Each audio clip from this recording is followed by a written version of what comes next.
Amis de TV Liberté, bonjour. Tous nos vœux pour cette nouvelle année. Avec notre équipe, nous filons au cinéma. Maxime, bonjour. Bonjour Anne. Louis, bonjour. Bonjour Anne. J'associe Frédéric Pic, évidemment, qui n'est pas des nôtres mais qui revient. Et nous sommes heureux de repartir au cinéma en votre compagnie avec moult bons films. Je voudrais vous signaler, ceux qui ne l'auraient pas vu, qu'il y a deux nouvelles émissions, l'une pour les enfants qui s'appelle « Il était une fois », qui est une émission que j'ai aimé faire. C'est une émission en 3 parties. Raconte-moi une histoire, raconte-moi la musique et raconte-moi la peinture. Et c'est donc 2 initiations à la musique et à la peinture, la vie de Massenet par Mélissande Chauveau et une description de la nativité de Lorenzo Lotto par Sophie de Gourcy. Et une conteuse que je vous ferai connaître, que je vais faire venir à l'antenne très vite. Et puis, dans le cadre de Perles de Culture, un entretien avec notre nouvel académicien, qui est Andrei Makin. C'est un extraordinaire, c'est un des plus grands écrivains, j'ai envie de dire français aujourd'hui. Et son histoire est totalement inouïe puisque il est arrivé en France en 87. Il a commencé par vivre au Père-Lachaise, sans un sou et évidemment sans carte d'identité. Et son talent a été reconnu. Son premier roman a été publié directement en français. C'était la vie du héros soviétique. Et il a dû dire qu'il était traduit pour le faire éditer en France. Son talent a été reconnu et il est donc rentré par la grande porte dans la vie française. Il est maintenant à l'Académie française. Et il nous a donné 1 heure d'entretien. Et je vous la conseille, cette heure, parce qu'on y passe un bon moment en sa compagnie. Voilà. Vous êtes allés au cinéma, beaucoup, tous les deux, et vous êtes allés voir cette histoire de McDonald's. Ben oui, parce que Anne, la période des fêtes, c'est la période de la gastronomie, notamment de la gastronomie française. Et donc, pour lui rendre hommage, nous avons voulu chez McDo. Chez McDo. Et puis, comme c'est aussi la rentrée des classes, on s'est dit qu'il fallait quand même se rapprocher de la gastronomie scolaire.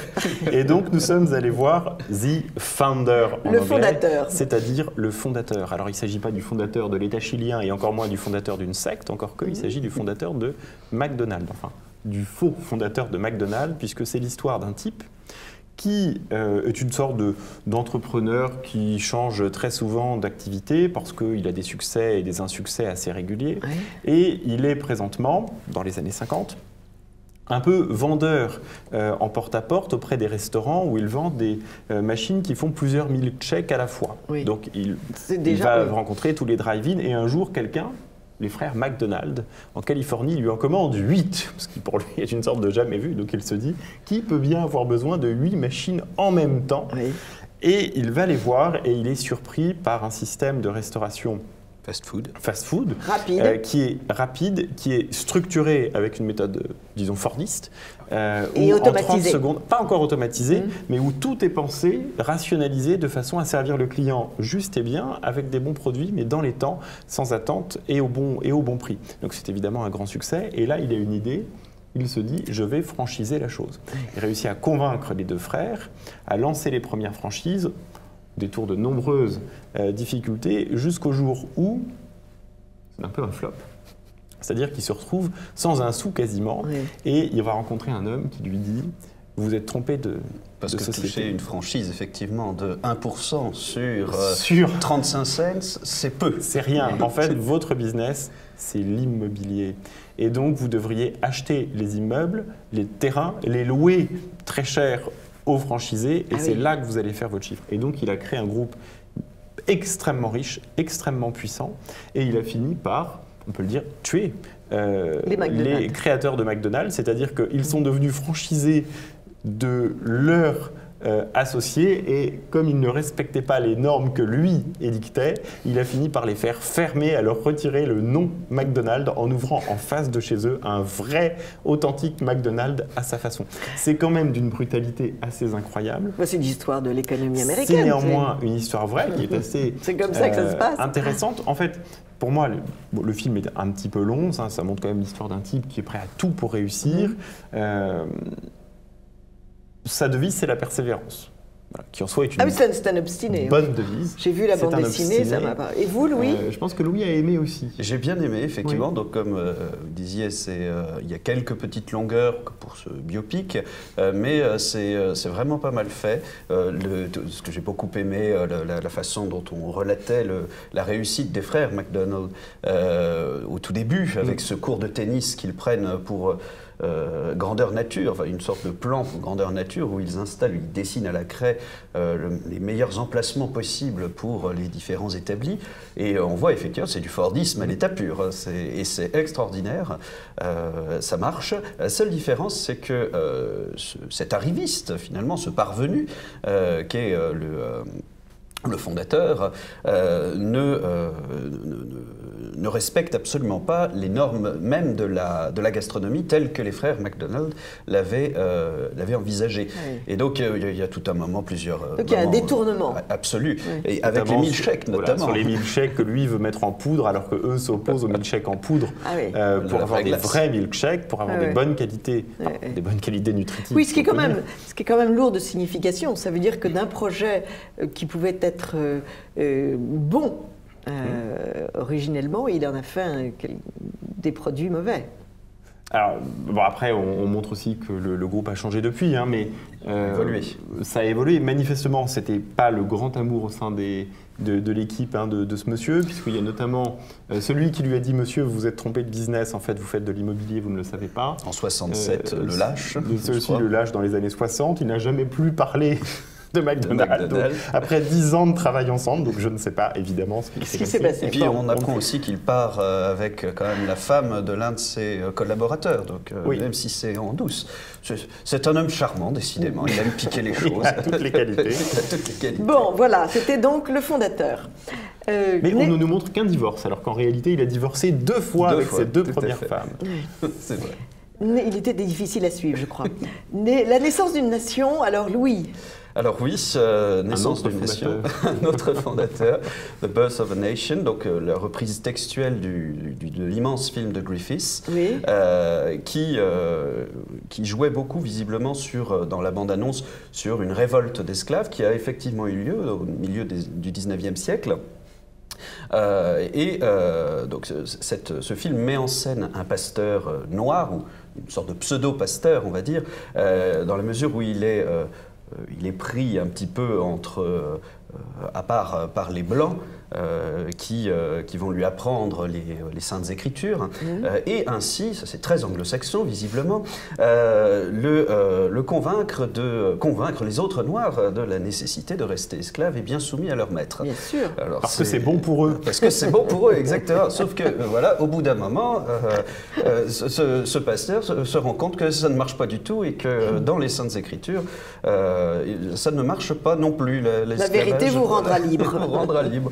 Et il va finir par se rebeller. Il va d'ailleurs assassiner son ami qui était un propriétaire blanc, et mener une révolte qui va faire une 60aine de morts, qui sera extrêmement durement réprimée, avec une centaine de morts chez les esclaves comme punition. Et finalement, le film qui s'écarte, en fait, c'est peut-être le reproche qu'on pourrait lui faire, qui s'écarte complètement du film de Griffith. Il n'y a absolument pas du tout la même intention. Il n'y a pas l'entière Amérique. C'est juste la vie d'une communauté noire. D'une communauté noire, si opprimée fut-elle d'ailleurs. Mais ce regard, et c'est là où c'est intéressant malgré tout, et le film se rattrape, eh bien le film n'accorde absolument aucune sorte de pardon au crime qu'a pu commettre ce pasteur ensuite, parce qu'effectivement, il y a une très réelle violence et qui n'est pas du tout édulcorée dans le film, de la part même des esclaves, même si on peut peut-être davantage le comprendre.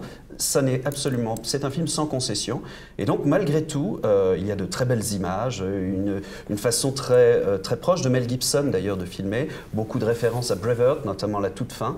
D'abord, j'ai cru comprendre que Nate Parker, donc le réalisateur, avait pris des conseils auprès de Mel Gibson.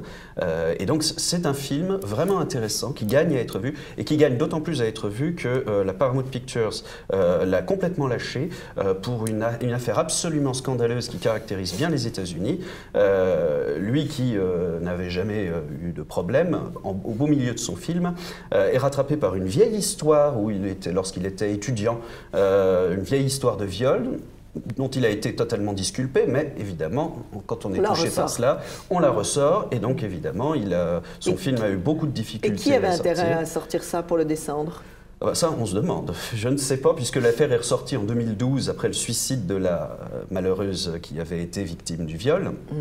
Et à la décharge tout de même de ceux qui ont ressorti l'affaire, le scénariste du film de Nate Parker, lui a été condamné pour ce viol. Donc bon, c'est tout de même c'est plus ambigu. Mais Nate Parker n'est absolument pour rien. Et le film ne mérite pas ce déchaînement sordide. Voilà, alors, quand même un bon film. Troisième film, Diamond Island. Le diamant de l'île. L'île des diamants. L'île aux diamants, effectivement. Qui est donc votre destination vacances de rêve, ma chère Anne. Au beau milieu, Telle Marilyn, vous commencez, on le voit, à tressaillir de joie sur vraiment. votre chaise, sauf que... Vous l'avez vu? Ah bah, je laisse Louis en parler. Oui. Donc oui, effectivement, cette île des diamants, cette île paradisiaque, à côté de Phnom Penh, donc au beau milieu du Cambodge, qui met en scène en fait toute la jeunesse cambodgienne, toute une jeunesse cambodgienne assez délaissée, celle des campagnes qui reviennent ensuite pour construire ce joyau de la nouvelle société cambodgienne. Alors, bon, le sujet est intéressant, ça permet de voir tout de même une facette du Cambodge qu'on ne voit que rarement ou pratiquement jamais. À la rigueur, peut-être chez Ritipan, mais c'est tout. Donc, ça peut être intéressant. Si on ne connaît pas le cambodgien, ça peut être intéressant d'en entendre. C'est toujours utile de découvrir un peu les Khmers, et non pas seulement les Khmers rouges. Donc, il y a des choses intéressantes. Malgré tout, bon, le film est quand même...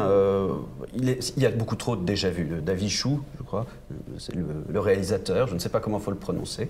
Mais voilà, n'évite pas un certain déjà-vu. On a déjà vu cela à propos de la société française, à propos de la société américaine. Mais c'est un documentaire ou un roman? Non, ça reste quand même de la fiction, de l'ordre de la fiction. Il y a une petite histoire d'amourette, le film s'intéresse au rapport d'un jeune qui est au centre du film et son ouverture sur la vie, si j'ose dire. Et il y a de belles images? Ben justement, ce n'est pas exceptionnel. Voilà. Donc le film est vraiment un petit peu, est assez exotique, mais n'a rien d'original et ne propose rien d'original. Donc j'ai été un petit peu déçu et je suis resté sur ma faim, malgré le fait que, bon, on peut quand même aller le voir, ne serait-ce que pour se donner une idée, se faire une idée. Un voyage au Cambodge. Un petit voyage au Cambodge. C'est exotique comme du carrelage de salle de bain. Il y a... un petit peu, exactement. Un autre film, c'est Patterson, que j'ai vu. Vous l'avez vu? Pas encore. Alors, Patterson, j'ai l'avis de Frédéric que j'ai rencontré pendant ses vacances et qui a bien aimé. Alors, c'est une histoire étonnante. C'est l'histoire histoire très, très linéaire, très simple. C'est l'histoire d'un chauffeur de bus américain dans une petite ville de Patterson qui écrit des poèmes. Il note ses poèmes sur un petit cahier tous les jours en allant au travail et juste avant que son bus ne parte et le soir dans son sous-sol. Il est marié où il vit avec une Iranienne qui est cette actrice magnifique qui vous comble par sa beauté.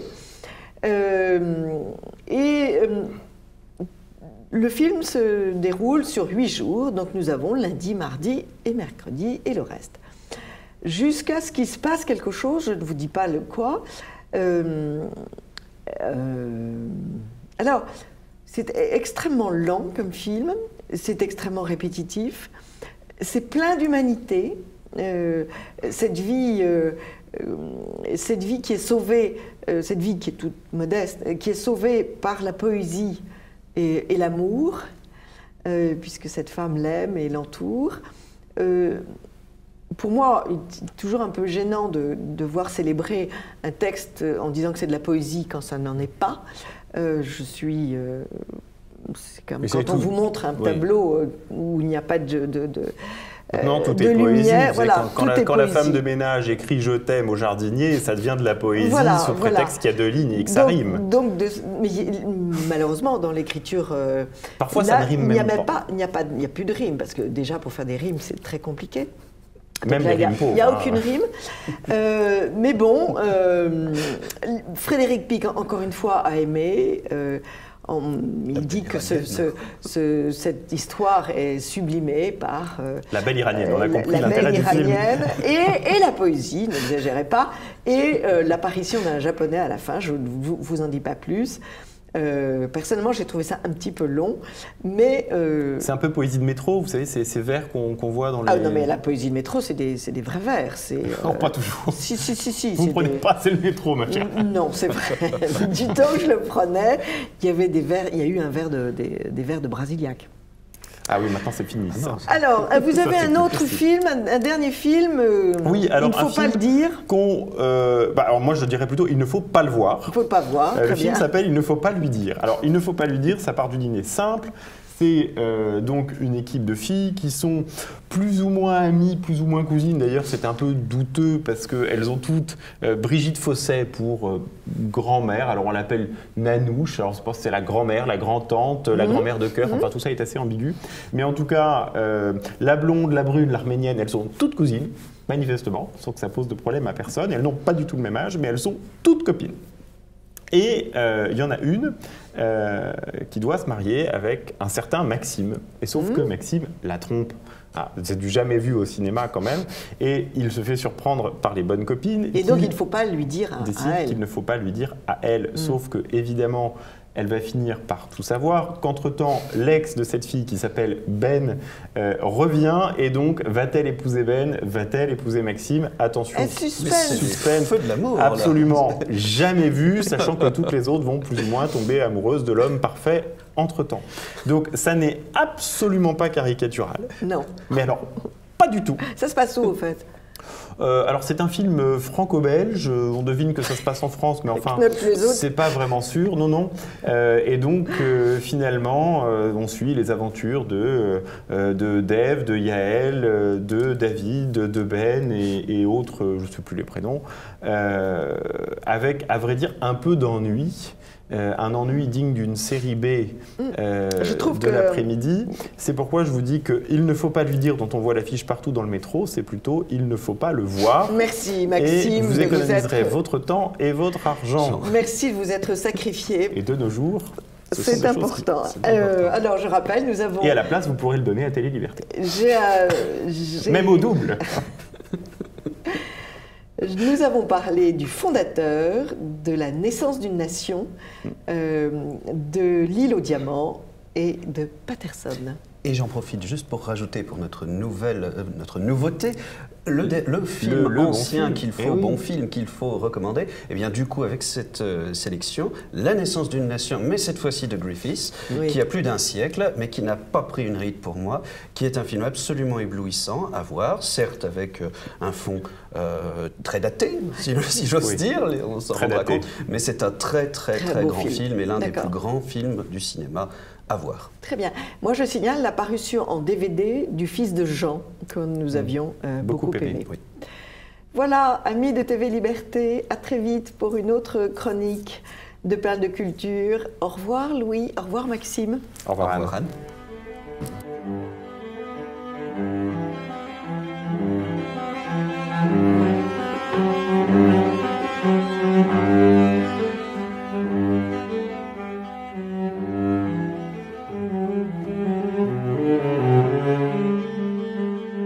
Amis de TV Liberté, bonjour.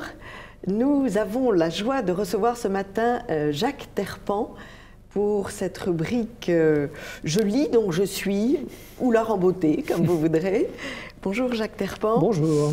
Les téléspectateurs qui aiment Jean Raspail vous connaissent parce qu'ils ont tous admiré, aimé vos illustrations de 2 grands romans de Jean Raspail. J'ai nommé Les 7 cavaliers et Le royaume de Borée.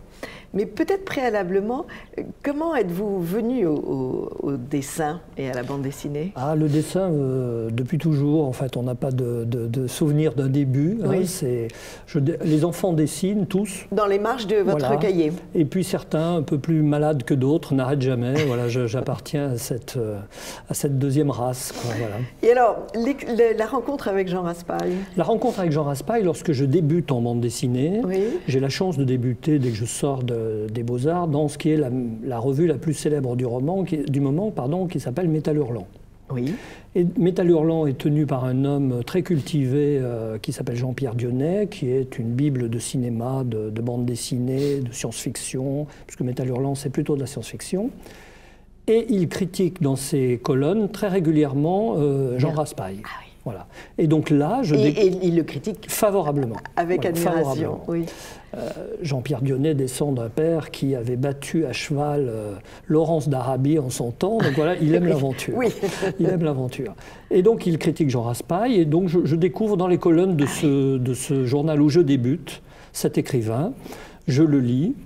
Et je tire le fil de ce qu'il a écrit. Je crois que j'ai commencé d'ailleurs par 7 cavaliers que j'ai fini par adapter. Voilà. Absolument magnifique. Et quelques années plus tard, je suis devenu auteur de bande dessinée donc régulièrement, je fais des albums. Et puis je suis un peu prestataire, c'est-à-dire qu'il y a des gens qui écrivent des histoires qui sont scénaristes que je dessine. Et ça ne me satisfait absolument plus. Et donc, j'ai 40 ans passés, comme dit Jean Raspail, comme moi, Jacques, vous êtes un auteur tardif. Donc, je me décide à écrire ma propre histoire. Je ne veux pas me jeter dans le vide tout seul avec quelque chose qui sort entièrement de mon imagination, et je décide d'adapter un roman. Et je pense à un roman de Jean Raspail Qui se souvient des hommes, que j'aime beaucoup. Ouais.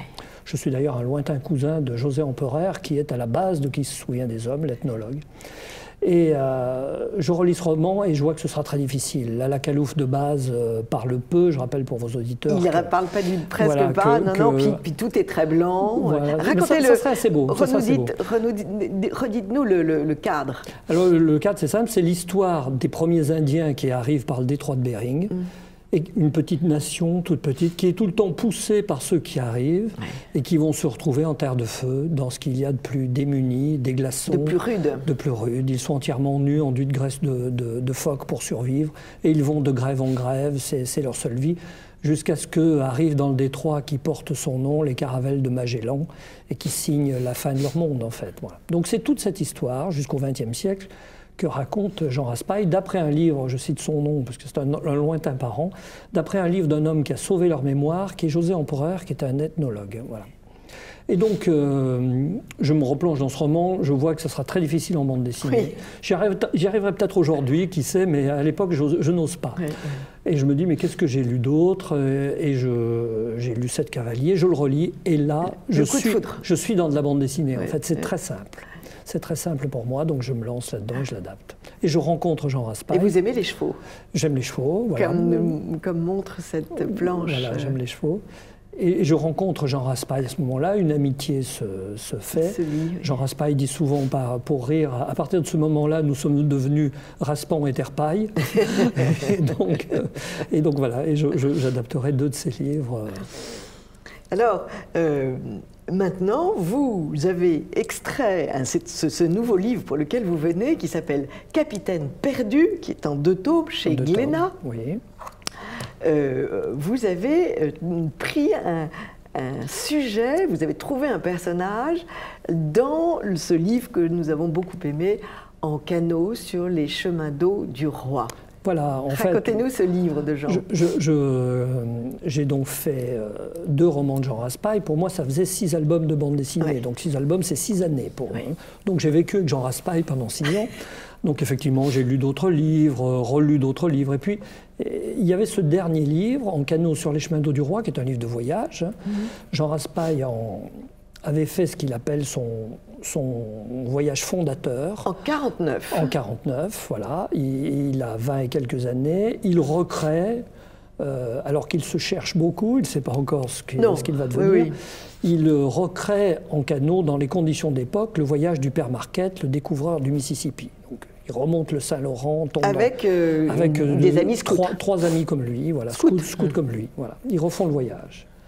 Donc je relis avec plaisir ce voyage. Il y a du Québec, du Québec, le Saint-Laurent, les Grands Lacs, le Mississippi, la Nouvelle-Orléans. Oui. Voilà, c'est un périple Excusez important. du peu, tout de même. Oui, c'est à la rame, hein, avec le portage, comme on le faisait au temps des Iroquois. Bon. Oui.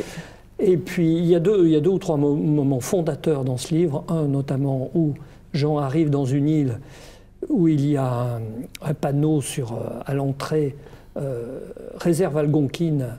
No trespassing. Jean Raspail va trépasser, il va aller plus loin.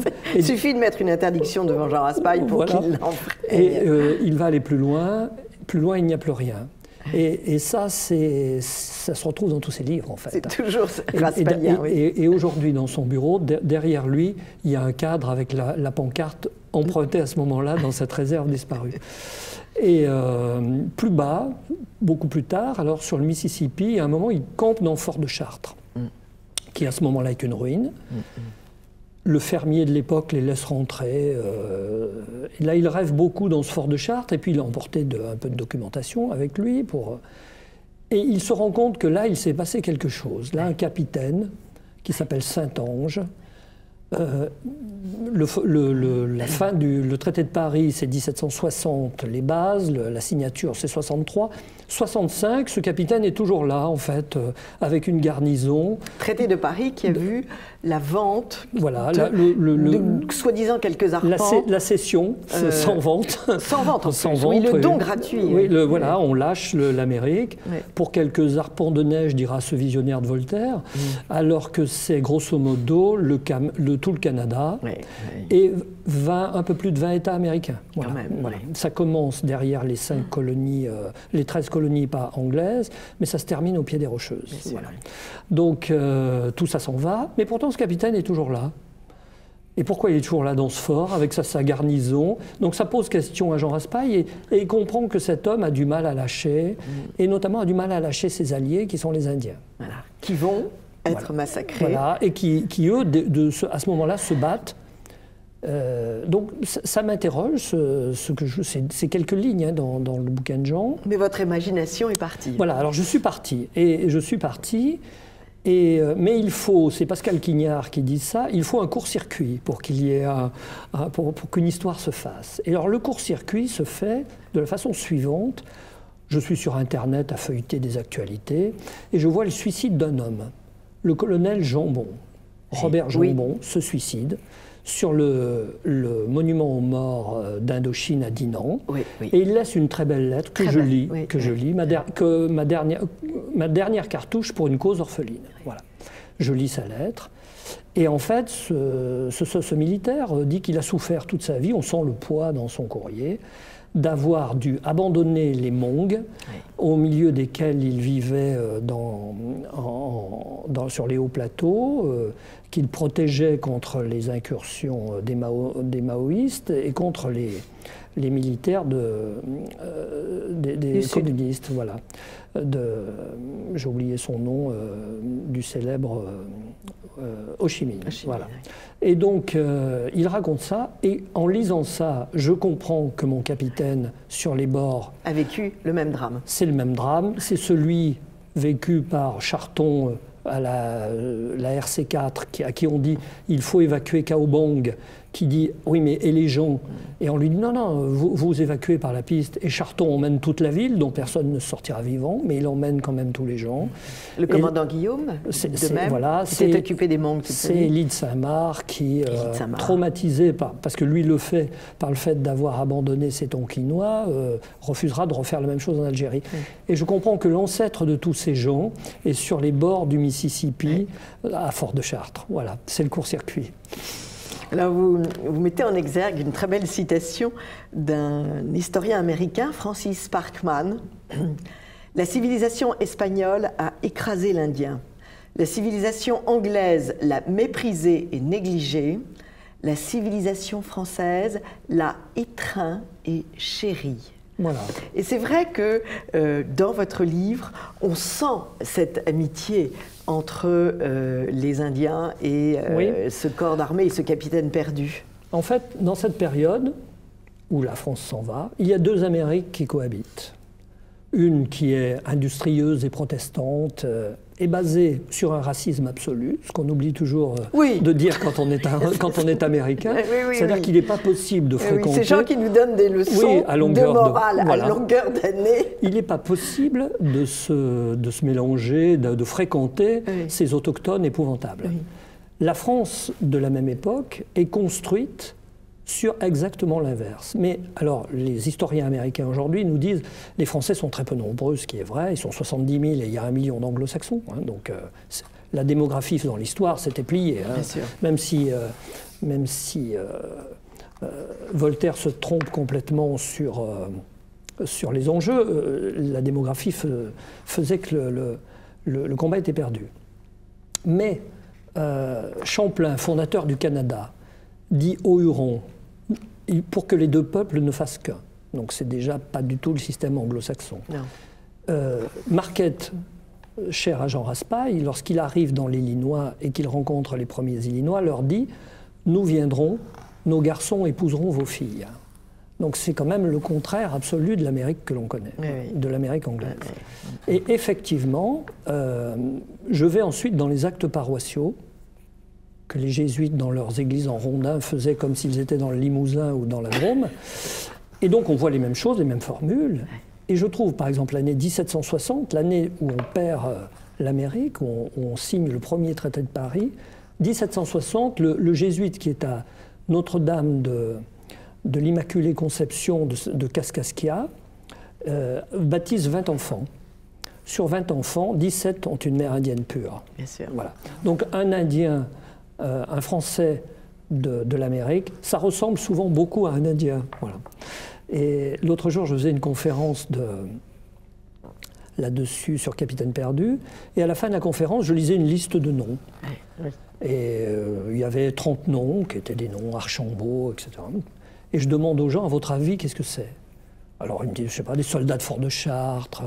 Je dis non, ça c'est je viens de vous lire des listes électorales des Sioux de Pine Ridge dans le Dakota du Sud. Voilà. Donc effectivement, les Français ont joué leur principe qui est l'assimilation, ils se sont appliqués à eux-mêmes, ils sont devenus indiens. À propos pour développer cette idée de cette fusion, une amie me faisait remarquer, nous étions à Honfleur, et il y avait, le long du quai, il y a un bâtiment normand avec du torchis et des poutres. Oui, oui. Et elle dit, mais en fait, toutes les maisons de Nouvelle-Orléans sont comme ça. Oui, c'est ça. Et en fait, l'architecture est normande. Voilà, c'est une architecture. Ils ont reproduit leur architecture. Et j'ai retrouvé une scène comparable dans la scène de l'enterrement. Oui, oui. Voilà, l'église. Qui est magnifique, et on voit l'église. Voilà, l'église que j'ai restituée, j'ai restitué une église qui a disparu, qui est celle de l'Immaculée Conception de Kaskaskia, mais à Cahokia, à côté, où est mort Pontiac, c'est cette église-là. Elle existe toujours. Donc j'ai transporté l'église de Cahokia à Kaskaskia, mais c'est celle-ci. Alors racontez-nous cette scène de l'enterrement, parce que je n'avais pas le livre et donc je ne peux pas savoir. Voilà. Alors en fait, j'ai pris, et c'est très amusant parce qu'on la verra à l'écran. Voilà, j'ai pris j'ai voulu symboliser un peu ces jeunes indiennes qui aimaient épouser des Français. Alors en fait, au départ... Et qui savaient danser le menuet. Oui, elles s'adaptaient très bien. Alors en fait, au départ, les Français, c'était pas tellement le goût des Indiennes, physiquement. Hein. Ah oui? Oui, la barbe les gênait beaucoup. Donc les Français se sont mis à se raser de près, parce que chez les Indiens, c'est un signe de saleté. Alors d'abord, ils ont peu de poils, et puis en plus, les garder, c'est très vulgaire. Oui. Donc au début, c'est un frein. C'est un frein, C'était bon, mais les pères voyaient d'un assez bon œil ces gens qui avaient une technologie un peu performante, quand même des moyens. Oui. Et les Anglaises, les Indiennes se sont mis à voir très favorablement aussi ces Français, qui étaient des hommes du XVIIIe siècle, il faut bien y penser. C'est-à-dire qu'ils faisaient une cour à la française, qui offrait des cadeaux, alors qu'elles étaient un peu vendues comme un chien. Hein, donc, effectivement, elles se sont mis à trouver que c'était pas mal du tout. Voilà. Donc, ça a marché au-delà de... C'est ce que dit Lavarande. Les petites paysannes aimaient beaucoup fréquenter les aristocrates, qui étaient extrêmement gracieux avec elles. Voilà, et bien là, c'était pareil. C'était autre chose que d'être couché sur le foin le soir après le turbin. C'était pas mal, donc ça a marché très fort. Il y a eu beaucoup de mariages mixtes, beaucoup. Ouais. Et Et ensuite, cette jeune, pourquoi cet alors, enterrement? elle, je l'ai inventée de toutes pièces. Oui. C'est-à-dire que c'était une... alors, il y avait conversion.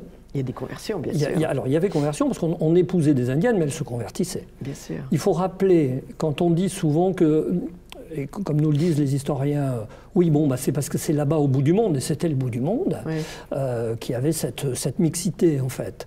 C'est assez faux. Louis XIII est élevé avec un petit compagnon qu'il appelle Petit Canada et qui est un Indien. Et il va disparaître de maladie parce qu'effectivement, ils sont peu immunisés contre les maladies européennes. Ça va le peiner énormément. Louis XIII est un roi assez sensible. Ça va le peiner beaucoup. Et quand il va être roi, il sera le premier à dire que tout Indien baptisé est sujet du roi de France. C'est-à-dire qu'un Indien baptisé, c'est l'égal d'un Français complètement. La République qui suit fera jamais ça dans toutes ses colonies. Hein. Et Louis XV, lui-même, qui est un roi assez seul, hein, tout le monde est mort autour de Louis XV, il n'a plus de famille. Louis XV est élevé... Très sensible, lui aussi. Voilà, est élevé avec 2 jeunes garçons, avant de passer aux hommes et de recevoir son éducation de roi, est élevé avec 2 jeunes garçons, le fils d'un savetier de Versailles et le fils d'un Iroquois. Voilà. Donc la présence indienne, elle existe là. Elle existe. Vous rétablissez une vérité. Voilà, elle existe. Et c'est pour ça qu'après, lorsque les Français s'en vont, dans toute cette zone où on ne s'est pas battu, c'est ce que je montre dans Capitaine perdu, ce sont les Indiens qui se soulèvent, et Pontiac qui mène la guerre, on ne le dit jamais, le fait en tenue des compagnies franches de Louis XV, il le fait en uniforme français, sous le drapeau à fleur de lys. Voilà. Ce qui n'a pas facilité ses contacts avec les Anglais. Qui se faisaient à coups de scalp. Donc il y avait une haine tranquille. Oui. Voilà. Et ensuite, et on le voit dans le tome 2 de Capitaine perdu, beaucoup de ces nations, voyant arriver ce qui va se passer, Saint-Ange passe de l'autre côté du Mississippi, il abandonne la France, il devient soldat espagnol, mais c'est dans les papiers, on va dire, hein, parce que les Espagnols sont quasiment pas là, et le roi d'Espagne, qui est un Bourbon, ce qui fait la filiation, avec, nomme Saint-Ange à Saint-Louis, qui est une ville qui vient de se créer, et il va diriger Saint-Louis au nom du roi d'Espagne. Mais les Indiens passent le fleuve. Les Indiens suivent les Français. Voilà, en grande quantité. En grande quantité. C'est très, très intéressant ce que vous nous racontez dans une bande dessinée toute... Et alors, ce qui est drôle avec la jeune indienne qui n'arrive pas au bout, parce qu'en fait, sa cousine est mariée avec Saint-Ange. Alors, j'ai rencontré un historien qui a fait une biographie de Saint-Ange au moment où moi, je dessinais mon album. Oui. Tous les deux ont travaillé sur le sujet. Il m'a contacté de l'autre côté de l'Atlantique, il est venu me voir chez moi dans la Drôme, dans un endroit perdu, et on a parlé, et il me dit qu'il était très surpris que j'ai reconstitué ce monde. Et je lui dis, j'ai hésité, parce que je n'avais aucune information, je lui dis, j'ai hésité à donner à Saint-Ange une compagne indienne, parce que c'était très fréquent. Lui, quand même, qui est un noble, Louis Croston Belriche de Saint-Ange, il m'a dit, vous avez bien fait, il n'en avait pas une, il en avait 2. Donc la mixité des mœurs, c'était aller beaucoup plus loin. Donc il y a des traces de cette vie de Saint-Ange. Oui, il y a absolument une trace. Il y a un livre en anglais qui s'appelle The French Rising. C'est assez extraordinaire parce que donc, Jean Raspail prend ce personnage, vous le développez et vous trouvez le biographe en même temps. On travaille en même temps, moi, sur une fiction. Et alors, ce qui est encore plus fou, c'est que je crée ce personnage d'une petite indienne qui arrive trop tard pour faire le parcours, parce que les Français s'en vont, en fait. Oui. Elle a un fiancé, etc. Elle va mourir. Bon. Et donc pour moi, c'est un personnage totalement fictif. Oui. Et puis, cet historien américain répand un peu mon livre là-bas, puisque je vais aller y parler à Saint-Louis de Capitaine, à la faculté de Saint-Louis de Capitaine perdu à la rentrée prochaine. Et puis, je reçois des mails de gens qui sont des descendants. Et il y a une universitaire qui m'écrit et qui me dit, moi je descends de la famille Beauvais qui est dans votre livre.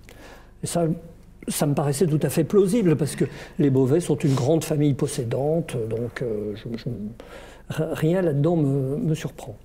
Et puis elle me dit, et je descends aussi de cette petite indienne, le personnage, Alors là, je me dis, mais là, c'est quand même un peu bizarre, parce que là, elle doit affabuler, cette dame, parce que je l'ai créée de toutes pièces. Et comme nom, j'ai pris dans un dictionnaire algonquin un nom qui signifie la source.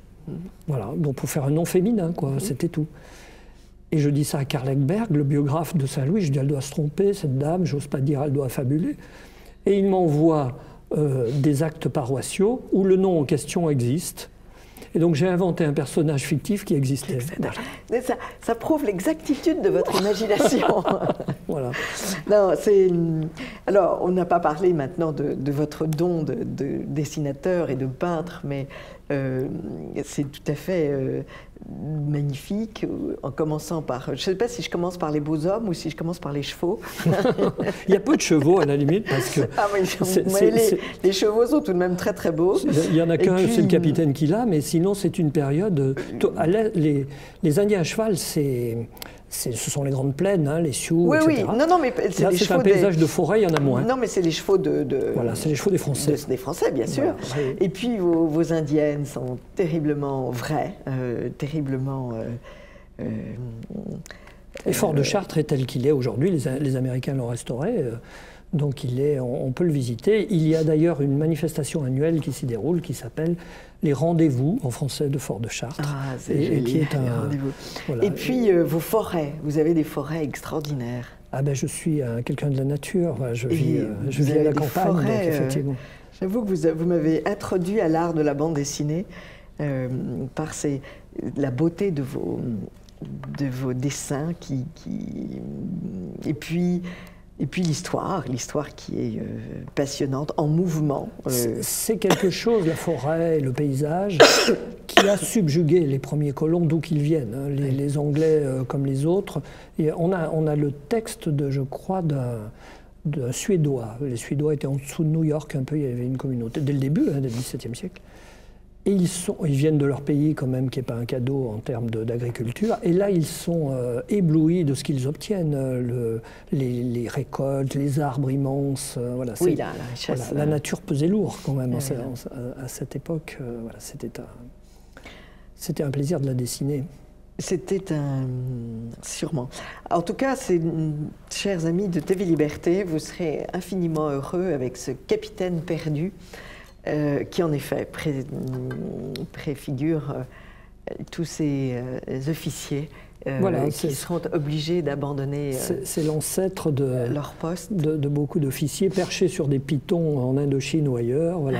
Lui, il est au bord du fleuve. Et pourtant, après leur avoir apporté la paix et le bonheur. Mais c'est alors, vous ne croyez pas si bien dire, cher Anne, en ce qui concerne l'Amérique, parce que je crois que c'est Richard White, un écrivain américain, qui dit « Avant les Français, le marteau iroquois frappe sur l'enclume algonquine ». Et donc toute cette zone-là qui est l'Illinois d'aujourd'hui, l'Ohio, ce sont des Algonquins. Et de l'autre côté, sur les bords, New York, etc., ce sont les célèbres Iroquois jusqu'au Canada, qui sont des gens impérialistes, comme le seront les Comanches ou les Sioux plus loin. Et donc c'est une zone de tension permanente. Et les Français vont arriver et pacifier tout cela, avec difficulté parfois, parce que... Mais c'est une constante, hein, dans le comportement français. J'ai relu pendant ces vacances La vie de Lyautey par André Mauroy, qui est un livre absolument remarquable, à flanquer excusez-moi, mais dans la gueule de tous ceux qui crachent sur la colonisation.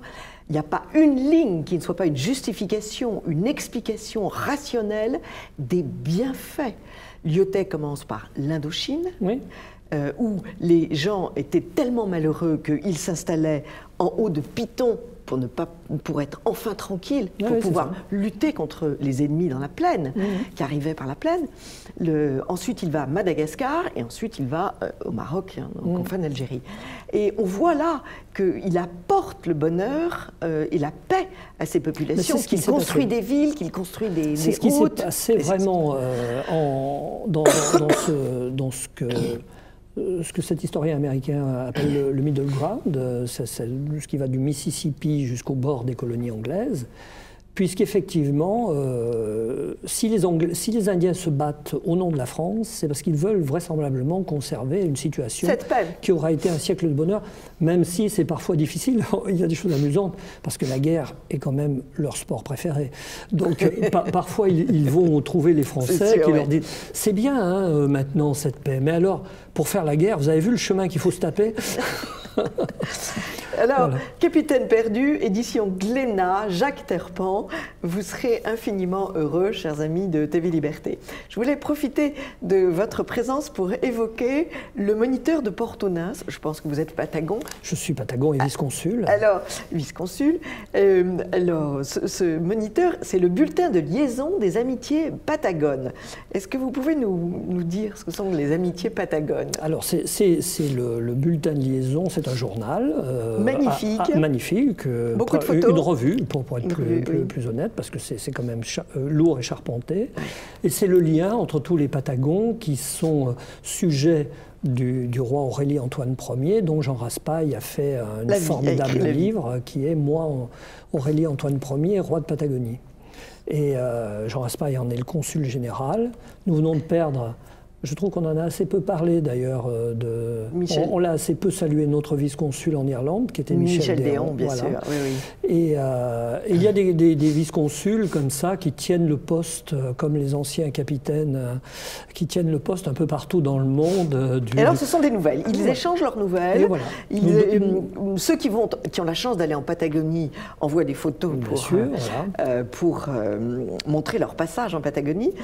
Mais là, moi, ce qui me séduit le plus, je vous avoue, ce sont les lettres de candidature envoyées au consulat général, donc au consul, donc à Jean Raspail. Et ce sont des lettres anonymes, par discrétion, et ce sont des lettres d'une intelligence et d'une drôlerie qui est absolument inouïe, parce que bon, il faut tout de même dire que c'est un... Est-ce que c'est un jeu? C'est un jeu, voilà. C'est à chemin entre à mi-chemin entre un canular et quelque chose de très sérieux, quoi, en fait. Voilà ce qu'écrit Jean Raspail. La Patagonie, c'est ailleurs, c'est autre chose. C'est un coin d'âme caché, un coin de cœur inexprimé. Ce peut être un rêve, un regret, un pied de nez. Ce peut être un refuge secret, une seconde patrie pour les mauvais jours, un sourire, une insolence, un jeu aussi, un refus de conformité. Sous le sceptre brisé de Sa Majesté, il existe 1000 raisons de prêter hommage, et c'est ainsi qu'il y a plus de Patagons qu'on ne croit, et tant d'autres qui s'ignorent encore. Voilà. J'avoue que cette amitié, je n'oserais pas dire cette franc-maçonnerie, mais ça y ressemble. C'est une franc-maçonnerie plus ludique. Plus ludique. Et moins militante. Oui. Bien que le roi fût franc-maçon, parce que c'est un homme du 19e, donc il l'était comme beaucoup de petits notables. C'est un clerc du Périgord. Et puis ensuite, il a abandonné ça pour prendre le sceptre, ce qui est quand même un autre destin. Et donc ce jeu qui consiste à avoir une seconde nationalité, après tout le monde a en ce moment une double nationalité. Hein. C'est la norme. Il y a les franco-algériens et il y a les franco-patagons. Voilà, nous sommes franco-patagons.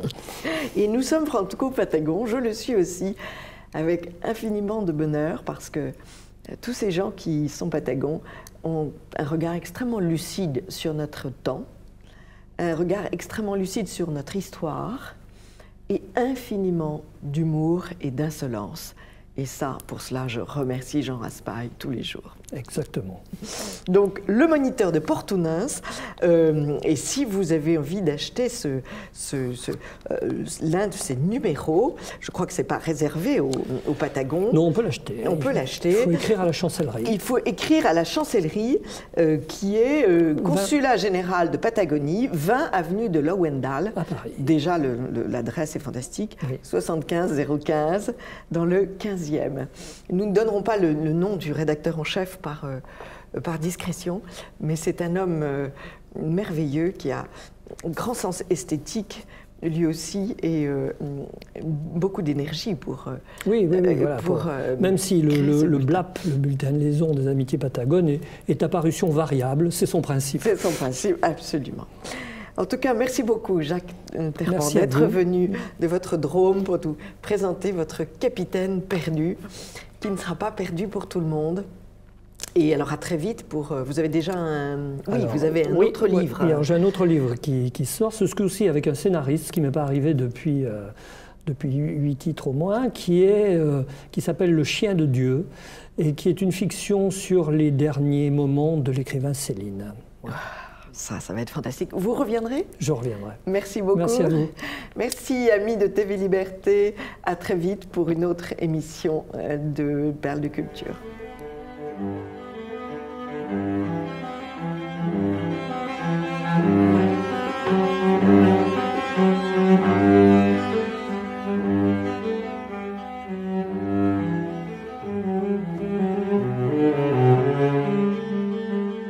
Amis de TV Liberté, bonjour. Pour cette rubrique L'art en beauté, nous avons invité un grand pianiste. Bonjour Fabrice Ulrich. Bonjour.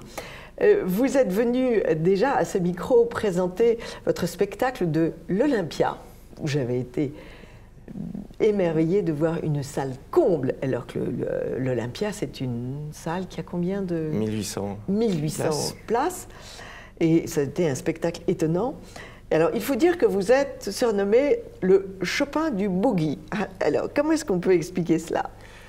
Eh bien, c'est une appellation qui a été donnée, je crois, par le Figaro il y a une vingtaine d'années, oui, et qui est restée finalement, et qui est assez intéressante parce que elle résume bien l'éclectisme de votre démarche, de ma musique. D'ailleurs, on a sous-titré le prochain concert Piano éclectique.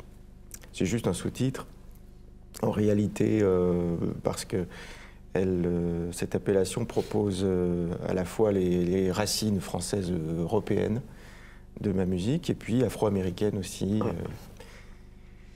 Et alors là, vous allez jouer, comment s'appelle ce spectacle? Alors nous l'avons sous-titré Piano éclectique parce qu'en réalité, je souhaitais faire partager au public parisien, pour qui je n'ai pas joué dans une grande salle depuis l'Olympia. Depuis l'Olympia, oui.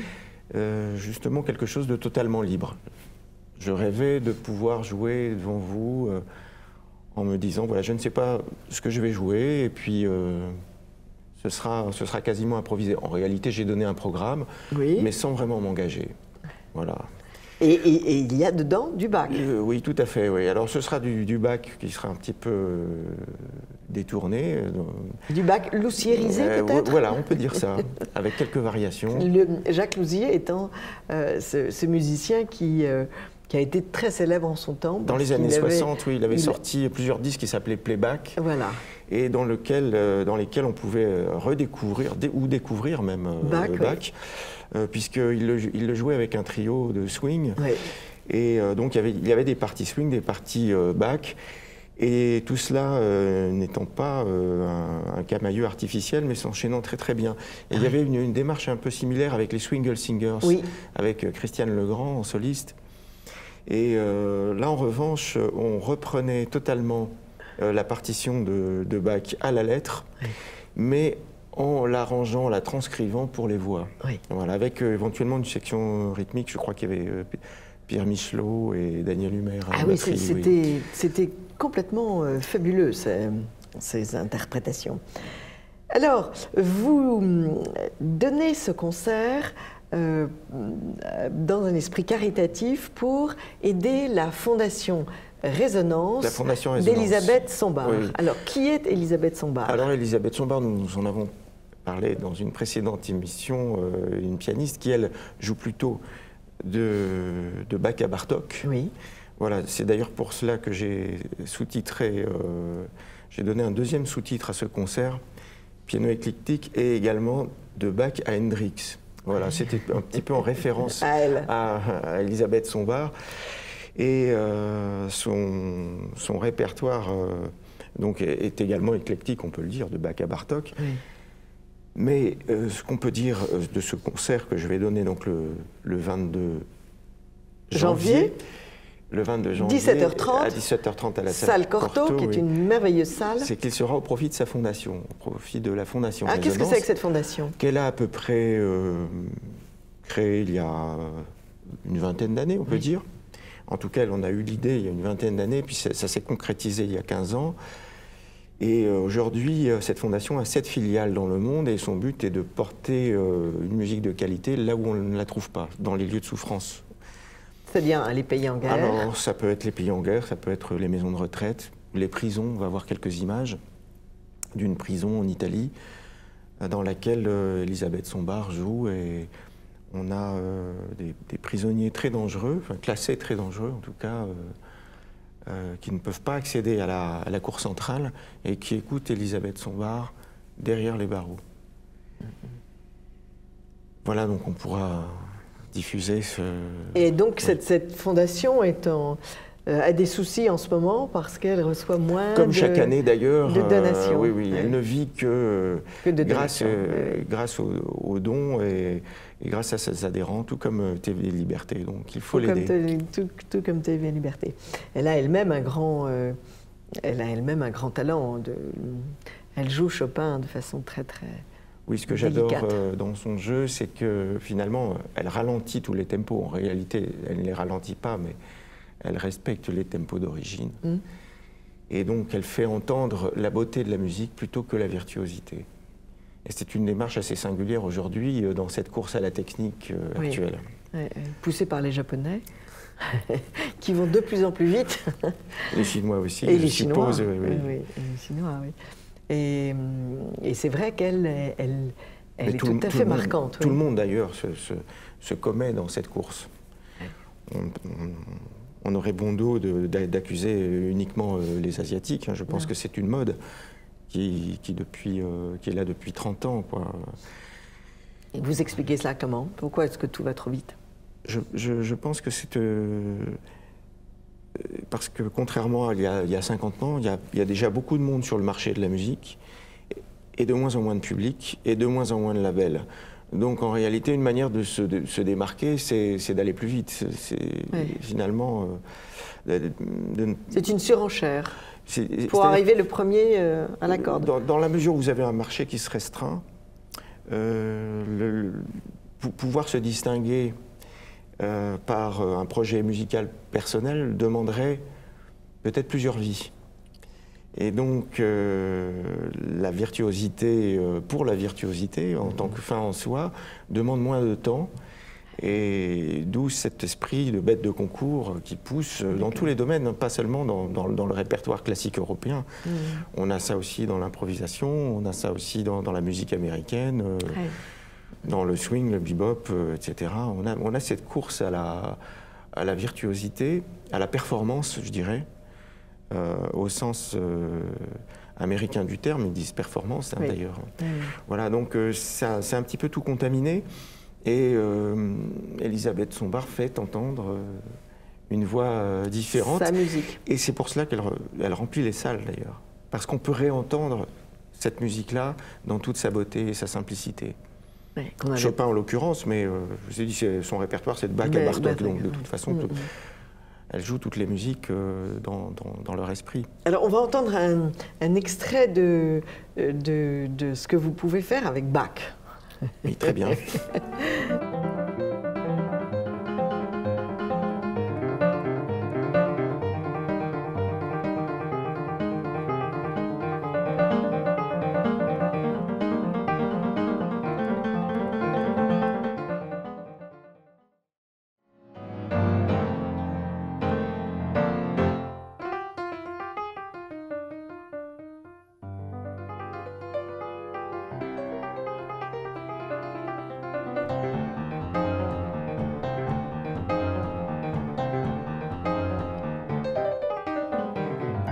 Donc un prélude numéro 2.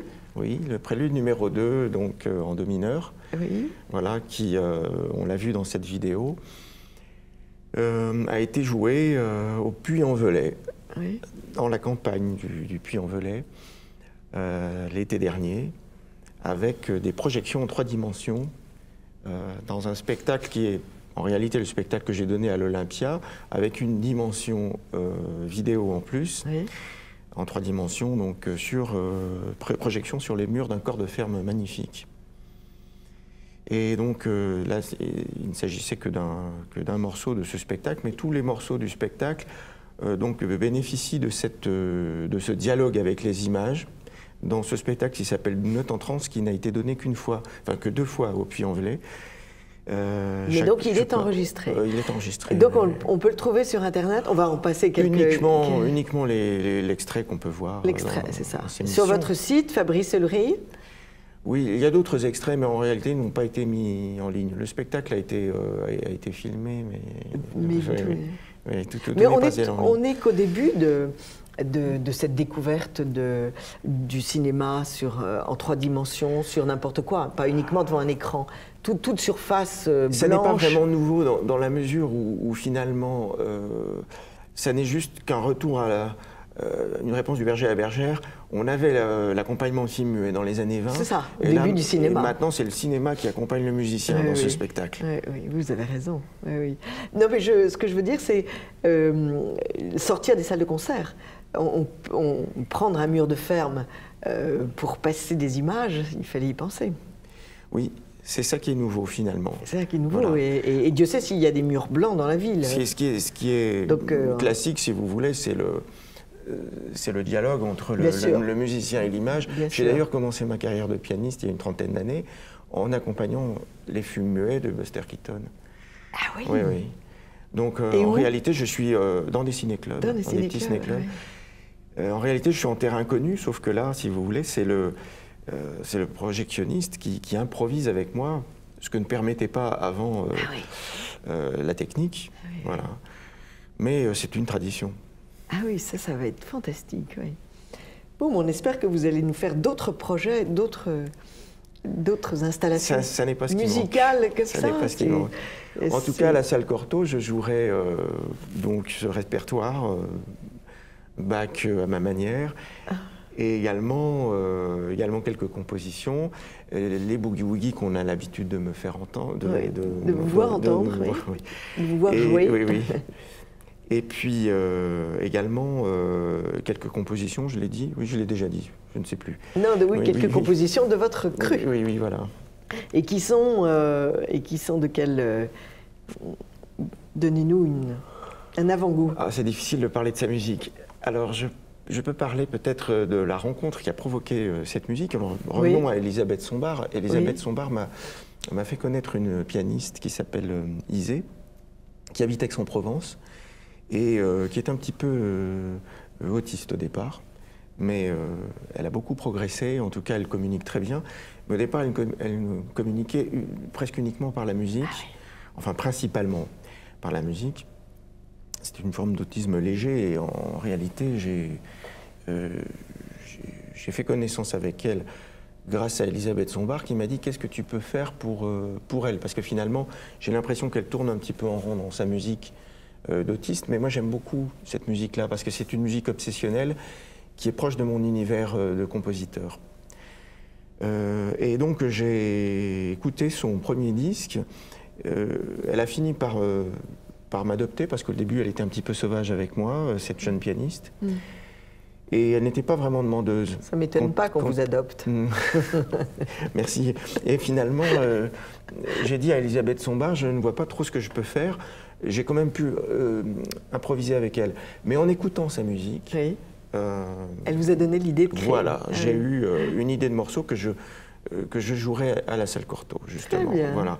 Et lorsque je lui ai joué ce morceau, cette jeune pianiste m'a répondu quelques jours plus tard en musique, en m'envoyant une vidéo d'un morceau qui s'appelait « Pour Fabrice », qu'elle venait de composer pour moi.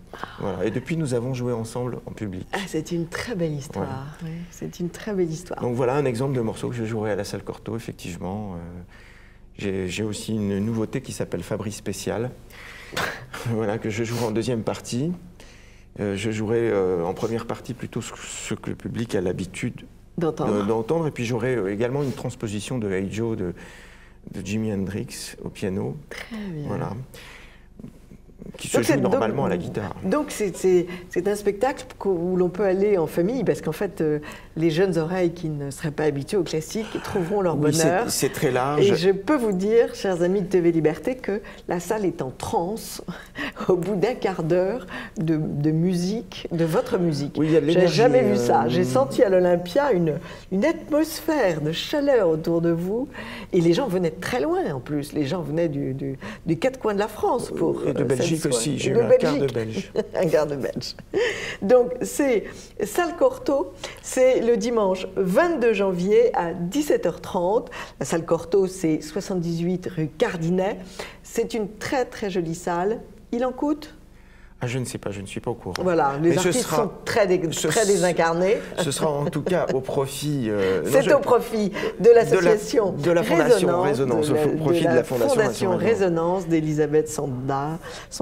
Oui. Et donc, vous ferez une bonne action. Oui, je reste désincarné, mais je garde les pieds sur terre. Il faut préciser cette chose. Oui. C'est sûr. Merci beaucoup, Fabrice Ulry, d'être venu pour les téléspectateurs de TV Liberté. À très vite, chers amis, pour une autre séquence de Perles de Culture.